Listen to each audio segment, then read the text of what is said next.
So yun mga kalapatids, isang magandang umaga sa inyong lahat at ito na yung ating kulungan after ng ilang taon. Wala na siyang bubong, wala na rin pintuan pagkatapos ng ilang bagyong pinagdaanan. Hindi na naayos at iilan na lang yung mga kalapati dito. Wala na rin dito yung aking mga pangmalakasan, yung aking finisher at yung mga paborito kong ibon, wala na.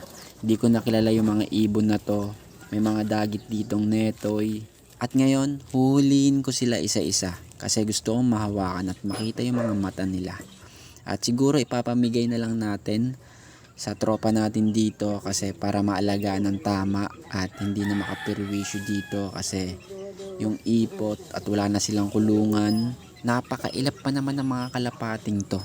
Kahit lapitan mo o kaya may marinig silang kaluskos, magsisiliparan yan mga yan. Huli natin at ibibigay na lang natin o ipapaalaga na lang natin sa tropa natin para maalagaan sila ng maayos at hindi na dito makapagpirwisyo kasi sa bubong na sila natutulog yung ipot, masyado nang madumi. At hindi rin naman ako magtatagal dito sa Bicol kasi hindi na tayo tambay, meron na tayong work sa Metro Manila. At dapat matagal ko na palang naisip na ipalaga na lang yung mga kalapate natin sa tropa natin.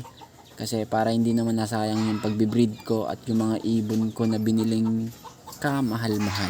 Hindi naman ka masyadong mahalan pero para sa tambay, mahal na yun. 1,000 pataas. At dito ginamitan ko ng net kasi nakakalipad sa oras na iangat ko yung planggana. At siguro pagpapatuloy ko yung pagbablog sa racing pigeon industry.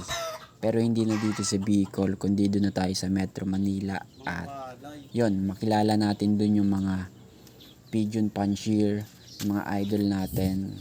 At sayang naman yung nasimulan ko kung hindi ko magagamit yung Facebook ko. Sayang naman, 24k followers na pala tayo. At sana buhay pa yung mga followers natin. At yun lang, maraming salamat sa pagsuporta mga kalapatids. See you to next video.